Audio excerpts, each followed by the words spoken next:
j'ai un enseignement ce soir. Et ça s'appelle « Solitude, mon ennemi, solitude, mon ami ». Haha. J'ai scruté les Écritures pour savoir qu'est-ce que c'était la solitude. Est-ce qu'elle existe? Je crois que oui. Il y a beaucoup de personnes qui disent souffrir de la solitude. Et je voudrais vous amener un éclairage, voir ce que la parole de Dieu dit. Est-ce qu'il est bon d'être seul? Est-ce qu'il est bon d'éprouver la solitude? Quand? Pourquoi?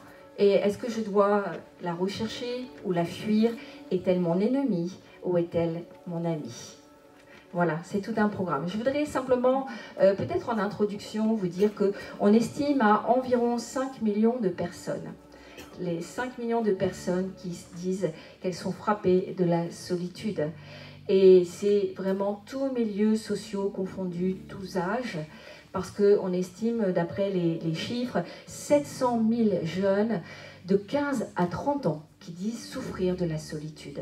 Donc vous voyez, quelquefois on a des idées comme ça, on se dit la solitude c'est pour les personnes âgées. Faux, faux.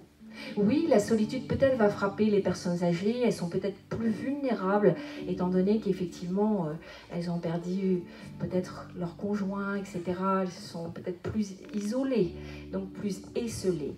Mais je voudrais vous dire ce soir que si j'ai décidé de faire cet enseignement, c'est que 700 000 jeunes disent souffrir de la solitude, de 15 à 30 ans. Voilà, donc je vais commencer par solitude, mon ami. Solitude, mon ami. Il y a dans la parole de Dieu, on voit vraiment des passages où la solitude a été choisie. Et je voudrais vous dire que quand la solitude elle est choisie, souvent elle est bien vécue. Et ça rime avec solitude, mon ami. Solitude, ma bénédiction. Nous pouvons ouvrir la parole de Dieu dans déjà Matthieu chapitre 6 et verset 6. Je vais y aller tranquillement parce que c'est le soir et que vous êtes fatigués pour certains. Je le sais que nous avons une semaine très chargée parce qu'il y avait une réunion lundi, il y a ce soir, il y a vendredi, oui, et dimanche. Donc vous voyez, ça fait beaucoup. C'est aussi pour ça que les frères et sœurs se sont reposés et c'est bien aussi de se reposer. Premier passage, Matthieu chapitre 6, verset 6, je ne sais pas si on peut le mettre, j'aime tellement la parole de Dieu. Je veux vous entraîner à travers la parole de Dieu à voyager aussi. Votre corps est là, votre corps est fatigué, mais si vous croyez ce soir dans la puissance de la parole de Dieu, je vous assure que, comme l'a dit tout à l'heure Alexis, c'est des fleuves d'eau vive qui vont couler sur vous. Je veux que l'onction qui est sur ma vie vienne sur vous ce soir. Soyez arrosés. Voilà ce qu'il est écrit.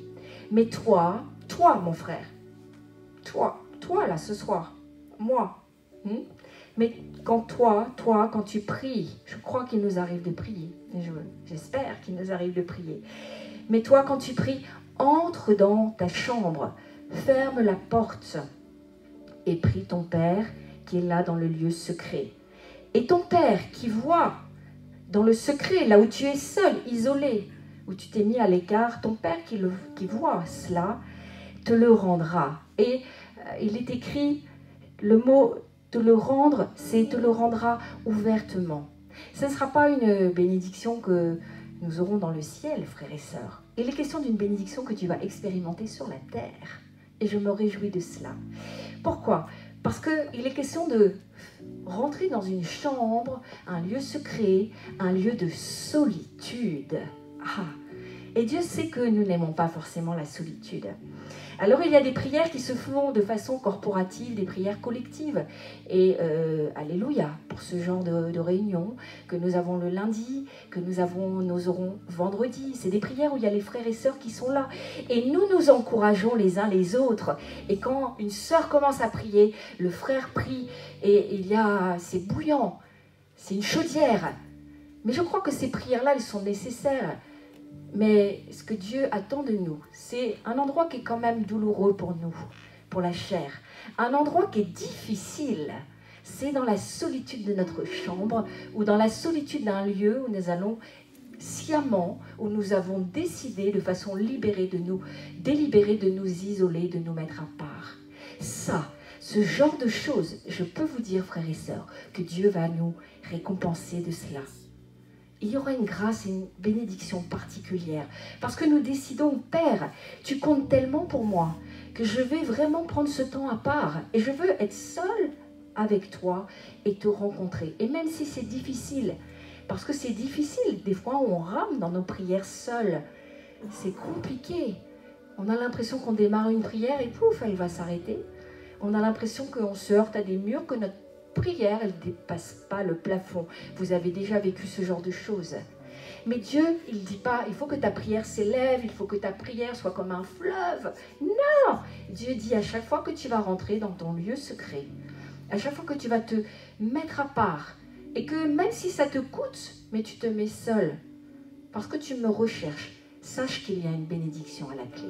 Sache que moi, je vais te rémunérer ouvertement. C'est-à-dire qu'il y aura une réelle bénédiction dans ta vie. Et je crois qu'il y a des onctions qui sont données comme ça. Je le crois vraiment. Qu'il y a des onctions qui sont données quand on est seul à seul avec le Père. Je crois que c'est le lieu de tous les exaucements. Oui. Vous savez, il y a des gens qui n'arrivent pas à prier seuls. Ils prient très bien quand il y a du monde, parce qu'ils se trouvent entraînés dans la prière collective, et alléluia pour cela.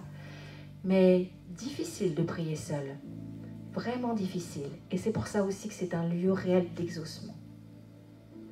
C'est un lieu où on souffre, c'est un lieu où on pleure, c'est un lieu où on crie, c'est un lieu où on est des fois enragé, etc. Mais c'est le lieu où Dieu te voit, et Dieu te bénit, et Dieu veut t'arroser. Alors il y a des gens qui n'arrivent pas à ces choses. Ferme la porte. Ferme la porte et dis à Dieu oui, même si c'est dur, je me mets à part et je décide de couper avec toutes les relations pendant un temps. Un temps où je mets entre parenthèses toute relation extérieure, tout ce qui pourrait entraver ma relation avec Dieu. Et dans ce lieu secret, je cherche mon Père. Je cherche le contact avec Dieu uniquement. Cette solitude dans la prière, elle est vraiment bénie, frères et sœurs. Solitude, mon ami, quand je te tiens, je suis bénie. Il y a la solitude dans le service. C'est le deuxième verset dont je voudrais vous parler. C'est Luc chapitre 5, versets 15 à 16. Il est question de Jésus. On parlait de lui de plus en plus. Il est question de sa renommée. Alléluia, sa renommée était vraiment en train de grandir. On commençait à reconnaître qu'il y avait quelque chose sur la vie de Jésus. Que partout où il y allait, il y avait des miracles. Qu'il guérissait les gens. Sa renommée était en train de se faire réellement. Et les gens venaient en foule pour l'entendre et pour être guéris par lui de leur maladie. Mais lui, Jésus, qu'est-ce que vous auriez fait? Au moment où notre renommée commence à se faire, on se dit, mais je vais en profiter un peu. Je vais prendre quelques bains de foule, profiter un peu de ma renommée. Et il est écrit, contre toute attente, mais lui, il se retirait dans les déserts et priait. Jésus se retirait dans les déserts et il priait. Je voudrais vous dire que cette image de Jésus, c'est l'image aussi pour nous dans le service pour Dieu. Le service, vous savez, on dit souvent le salut est personnel, mais le service aussi est personnel. Et quand nous recevons personnellement un appel pour le servir, nous allons rencontrer la solitude. C'est inévitable. Nous allons être confrontés à la solitude. Parce que ce que vous allez faire, les autres ne vont pas le faire. Ce que vous allez être appelés à faire, les autres ne vont pas le comprendre. Vous allez devenir bizarre pour eux. Vous allez devenir atypique. Et vous allez comprendre ce que c'est que la solitude. C'est un engagement, on parle souvent de la mise à part dans la consécration et dans l'ordination, mais dans le service tout court, mais particulièrement dans l'ordination et la consécration. Ça veut dire que j'accepte, parce que je m'engage pour servir le Maître, et j'accepte aussi de vivre beaucoup plus de solitude.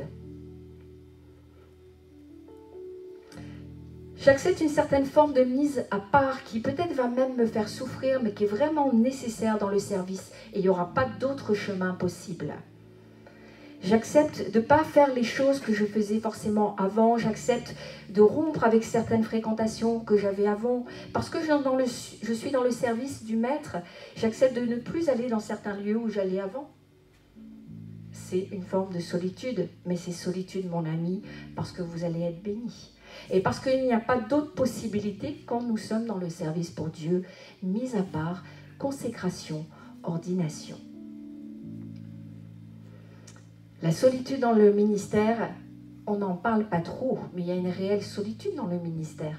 Plus nous montons dans l'onction, et plus nous sommes seuls avec Dieu. Sur les hauteurs, quand nous montons sur la montagne, Moïse, quand il est monté, il n'était pas accompagné d'une grande foule. Plus nous allons monter vers Dieu, plus nous allons nous retrouver seuls. Plus nous nous approchons de Dieu, plus nous allons être seuls avec Dieu.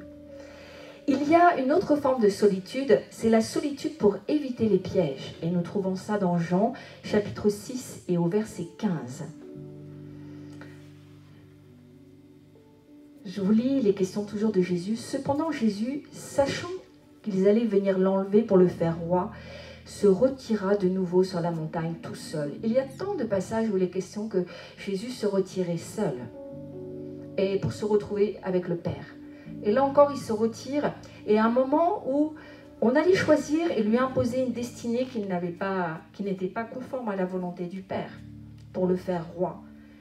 Non, Jésus était venu pour cette terre pour mourir à la croix, pas pour être fait roi, pas de roi de cette terre, pas comme cela.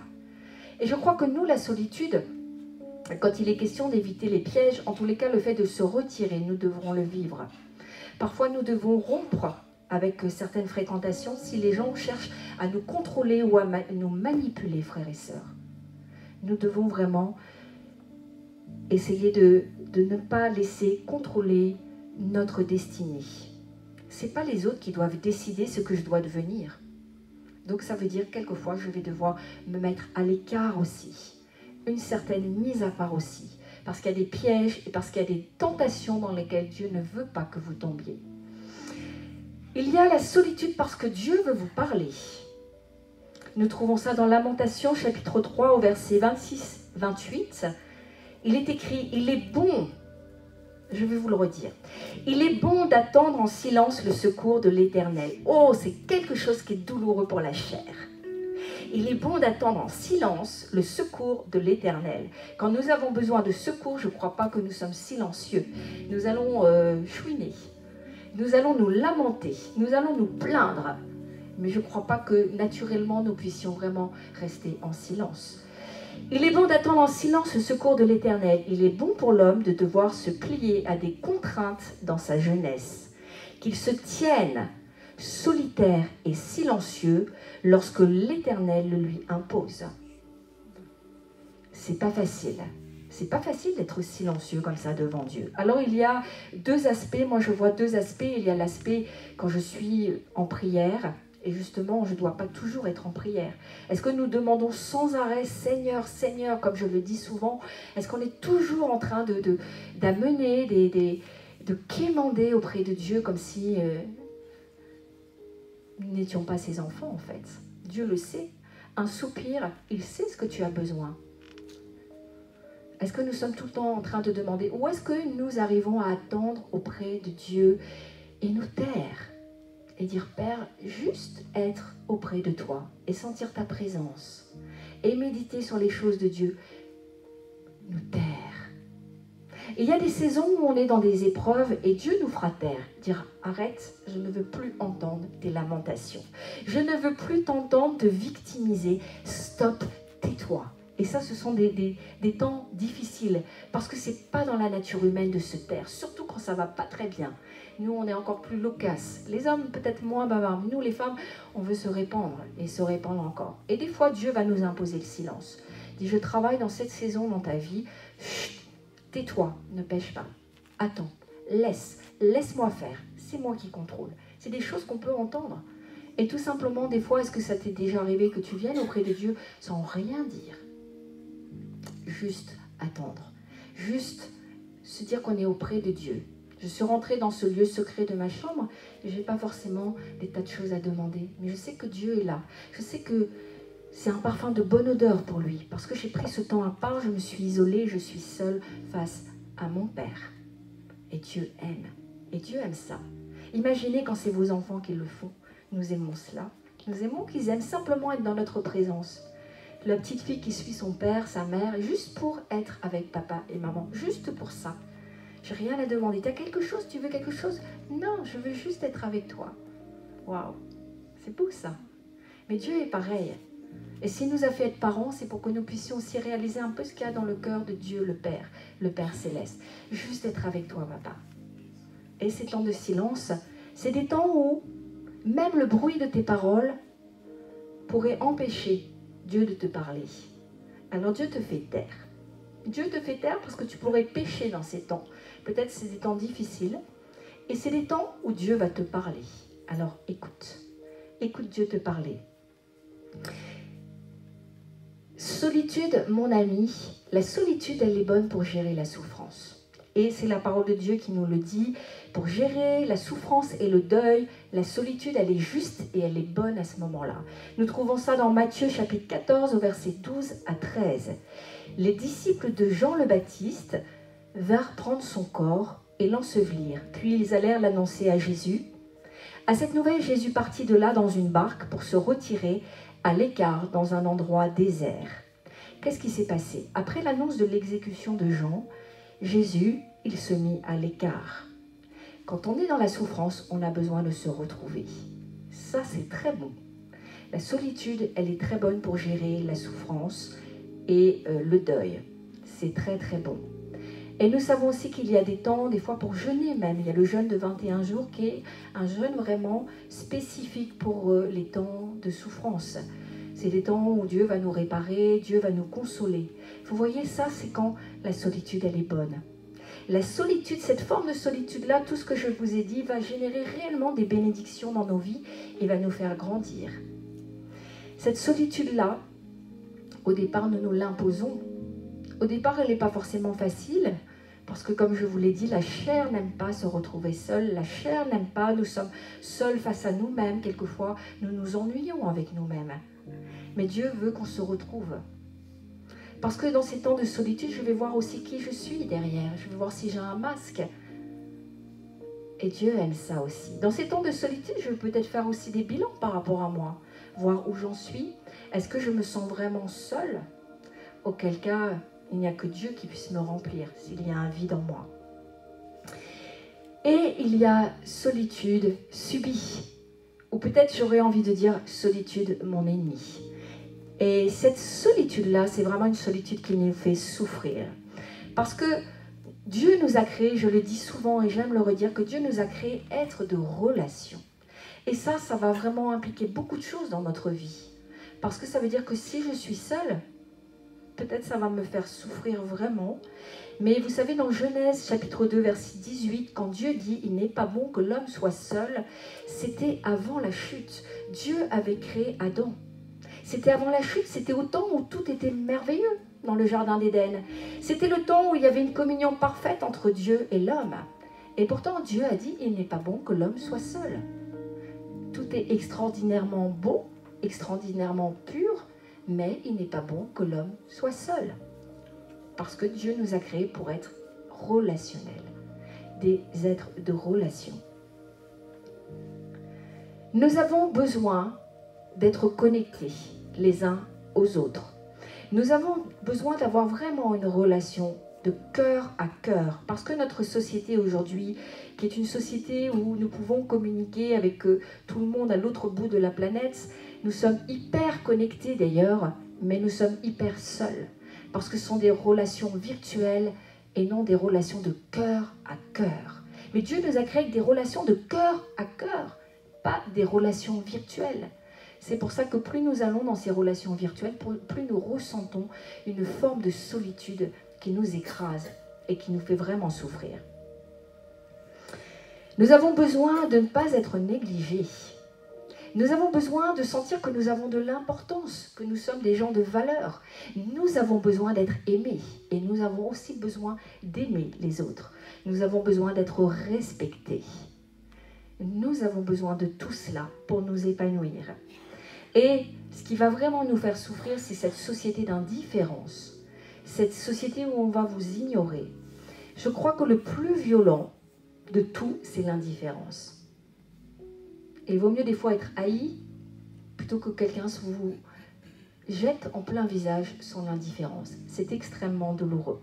Alors il y a quelques exemples d'hommes que je voudrais vous donner qui ont souffert de la solitude, solitude mon ennemi, et qui l'ont dit, et ils l'ont exprimé. Et je voudrais vraiment vous rassurer, vous dire, vous voyez, c'était des grands hommes de Dieu, mais ils ont dit qu'à un moment donné, la solitude avait été compliquée pour eux. Nous trouvons Élie le prophète, il s'est retrouvé seul. Vous savez, quand j'exerce dans le ministère et que je vis des temps forts, et vraiment il y a beaucoup de temps forts dans le ministère, et quand je vois les gens qui sont délivrés, quand je vois des guérisons, j'ai une telle joie qui me vient du ciel, mais c'est la joie vraiment du ciel, c'est pas une joie que moi je peux produire. Et après il y a quelquefois des temps de grande solitude, parce que on retombe dans le quotidien. Et c'est difficile.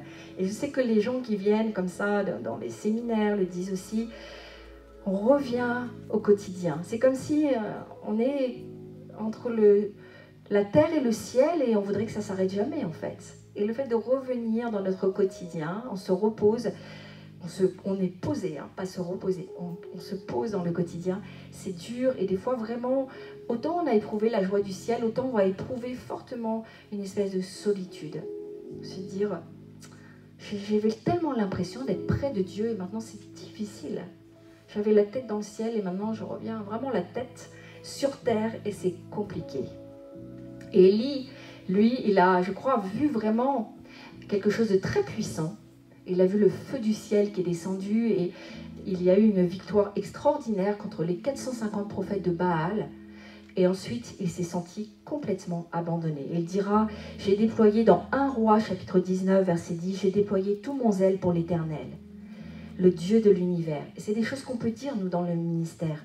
Et je me reconnais quand je lis ça.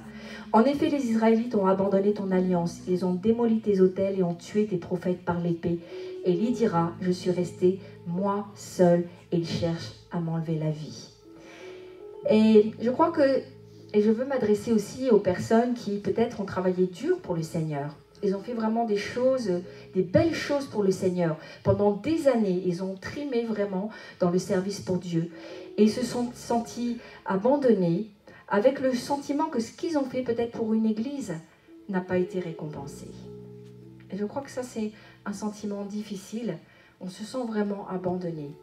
Et on sent que notre travail, tout ce qu'on a pu accomplir finalement, non, personne ne le reconnaît. Manque vraiment de reconnaissance. Et c'est difficile. Et quelquefois, on peut même avoir un sentiment d'injustice. Et ça a été le cas d'Élie. Il y a un autre personnage, c'est Moïse. Et Moïse s'est senti vraiment seul. Et c'est des fois, je crois, quand on est leader, on peut éprouver ce type de solitude face vraiment à des charges qui peuvent nous écraser, à des charges trop lourdes pour nous. Et dans Nombres chapitre 11 au verset 14, il dira à Dieu, je ne peux pas moi tout seul porter tout ce peuple car il est trop lourd pour moi. Vraiment sentiment d'être seul, écrasé par une charge trop lourde.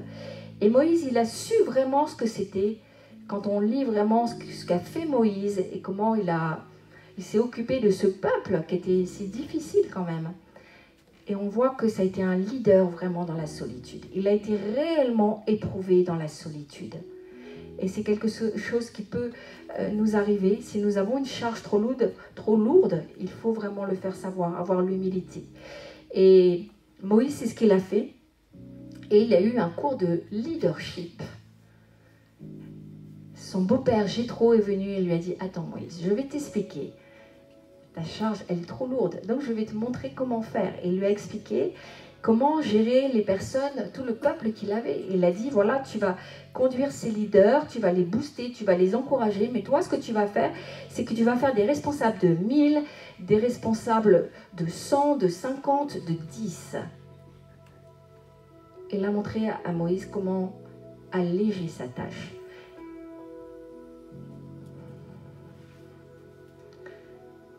Je crois que c'est quelque chose d'important si nous voyons que Moïse, qui était ce grand homme de Dieu, il a vraiment failli tourner au burn-out, moi je dis, à cause d'une surcharge comme ça de travail. Et je crois que nous devons, nous aussi, des fois être dans l'humilité et de dire, mais moi je n'y arrive plus. La charge, elle est trop lourde pour moi. Je me sens seule par rapport à ce travail. Je me sens seule par rapport à ce service. Aide-moi. Fais quelque chose pour moi. C'est quelquefois tabou de dire ça. qu'on se sent seul par rapport à une charge de travail. Je vous le dis, des fois les hommes qui ont des grandes responsabilités n'osent pas le dire.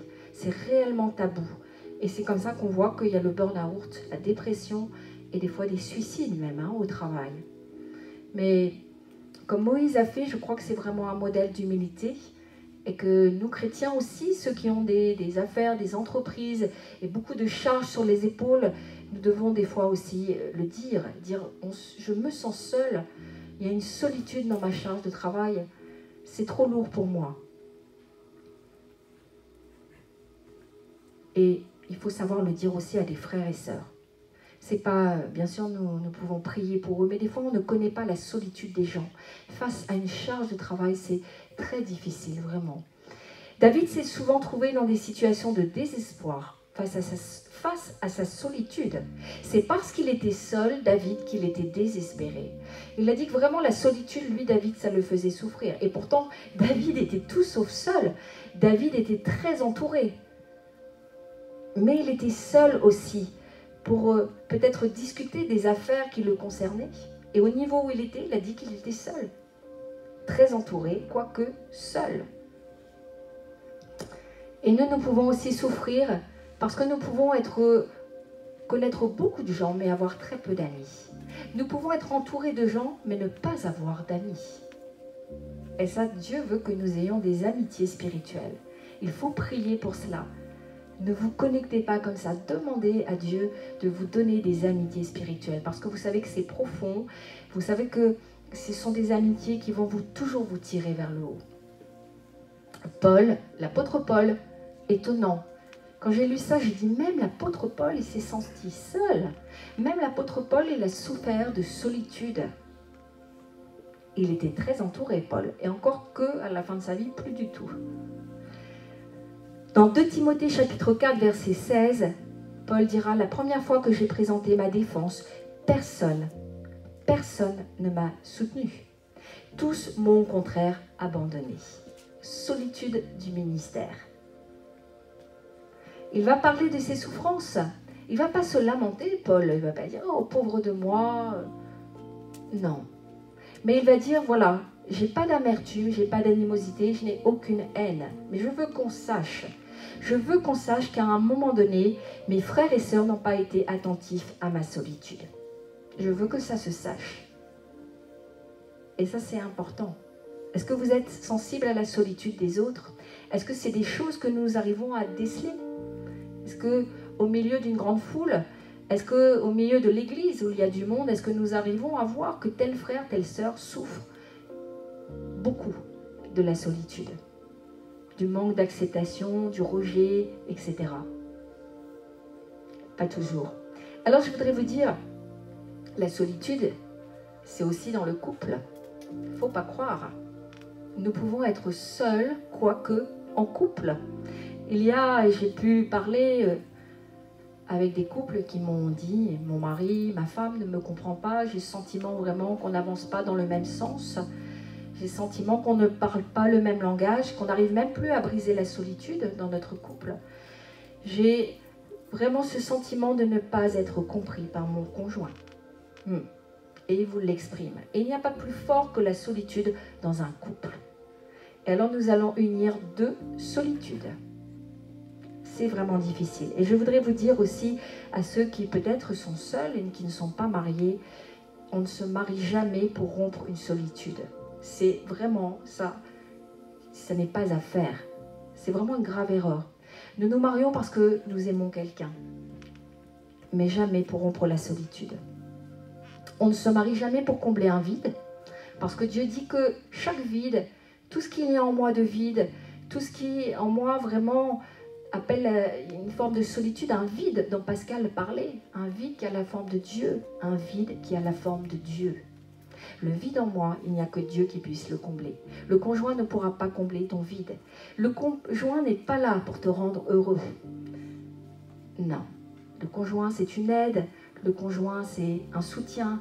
Mais ça n'est jamais pour remplir un vide. Et je crois que beaucoup de gens se sont mariés, peut-être beaucoup trop d'ailleurs, en disant « je me sens seul, je sens qu'il y a un vide en moi et donc je vais me marier ». Erreur. Parce qu'ils se sont retrouvés à 2, seuls dans le mariage. Et le couple ne remplira pas ce vide et cette solitude. Il ne va pas l'enlever. Il ne va rien combler de profond dans ton cœur. Ce n'est pas vrai. Le remède à la solitude dans notre relation verticale, c'est vraiment Dieu. Matthieu chapitre 28, verset 1. « Et moi, je suis avec vous tous les jours jusqu'à la fin des temps. » Je crois que le diable aime appuyer sur nos faiblesses. Le diable aime appuyer sur des choses qui peut-être sont douloureuses. Solitude, mon ennemi. Et le diable te fait croire que tu es seul. Et Dieu dit, mais non, je suis tous les jours avec toi. Alors il y a des gens qui me disent, mais moi je ne sens pas Dieu, je ne peux pas le voir. Oui, c'est vrai, mais le Saint-Esprit, il est là. Que tu le veuilles ou non, que tu le ressentes ou non, que tu le saches ou non, il est là. Et après, c'est une question de foi aussi. Mais en tous les cas, c'est croire la parole de Dieu. C'est avoir le même langage que Dieu, je le dis souvent. Si Dieu dit que je ne suis jamais seule, non, je ne suis pas seule. Et quelquefois, simplement le fait de l'accepter, de le croire et de dire le diable est un menteur, il a appuyé là-dessus, sur cette corde qui est déjà sensible dans ma vie, il m'a fait croire que j'étais seule, que je souffrais de la solitude. Faux. Tu es peut-être pas marié, tu es peut-être divorcé, veuve, peu importe, célibataire, mais le vide à l'intérieur, ça n'est pas la solitude. C'est ce que Dieu veut combler en toi. Il faut que le Saint-Esprit vienne. Il faut que ta relation à Dieu, elle évolue. Et ce vide-là, vraiment, je t'assure, c'est dans cette relation verticale, il n'y a que Dieu qui puisse le combler. Ton conjoint ne pourra jamais. Tes enfants ne pourront jamais satisfaire cela. Et dans la relation verticale, pardon, ça c'était la relation verticale, et dans la relation horizontale, je dirais que si nous voulons que les gens s'intéressent à nous, nous devons en premier nous intéresser à eux. Ça, c'est une clé, mais elle fonctionne, je vous assure, c'est la seule clé. Et il y a des gens, ils disent, mais moi, je me retrouve seule sans arrêt. Et on dit, mais est-ce que tu vas vers les autres? Mais non, les autres ne viennent pas vers moi. Commence à aller vers les autres. Et il y a plus de plaisir à donner qu'à recevoir. Essaye, teste, va vers les autres. Commence à les écouter et arrête de les entendre. Il y a des gens, voilà, ils sont tout le temps en train d'entendre la foule, mais ils n'écoutent jamais personne. Et si on leur demande, est-ce qu'il y a des gens que tu connais? Ils disent, non, pas vraiment. Ils n'écoutent pas. Ils ne font qu'entendre. Mais Dieu veut vraiment qu'on écoute les autres. Et arrête, il faut te décentrer de toi. La relation horizontale, il ne faut pas être égocentrique. La relation horizontale, ce n'est pas toi qui es au centre. Donc, commence à aller vers les autres. Nous devons vraiment écouter. Écouter. Et ça, c'est difficile. Il y a des gens qui disent, j'ai pas l'impression d'être écouté. Non, c'est vrai, tu es entendu, mais pas écouté. Voilà. Je voudrais vous bénir vraiment parce que je crois que la solitude, elle peut vraiment être une amie et elle peut être bien vécue. Et je crois que ceux qui sont seuls et qui désirent se marier, il faut déjà régler ce problème de vide intérieur avec le Seigneur. Parce que peut-être que Dieu ne te donnera pas un conjoint tant que ce problème ne sera pas réglé. Parce que Dieu ne veut pas que ce conjoint se substitue à lui. Parce que Dieu est un Dieu jaloux. Il veut toute la place pour lui. Donc il désire te donner un mari, un conjoint, mais il veut que tu te prépares à cela. Et le meilleur moyen de se préparer, c'est aussi dans la communion avec Dieu. Et un conjoint, ça se trouve, vous savez comment? Sur les genoux. Je l'ai dit souvent, c'est sur les genoux qu'on doit prier pour que le conjoint vienne. Mais nous avons notre part pour nous préparer. Et le conjoint aussi aura sa part. La solitude, c'est quelque chose, c'est vrai, qui peut paraître douloureuse, mais je crois qu'en fait, on peut s'en faire un ami. Une amie de la solitude. Parce qu'on apprend tellement au travers de la solitude qu'après, ce n'est plus un problème. On dit, oui, je suis seule, mais je ne suis pas vraiment seule, en fond. Je sens tellement Dieu tout le temps avec moi, le Saint-Esprit, et il y a beaucoup d'avantages aussi à cela. Donc, je crois que nous devons aussi choisir la bonne solitude, la bonne façon de nous mettre à part, et ce sera réellement une bénédiction dans nos vies. Alléluia. Est-ce que nous pouvons prier quelques instants?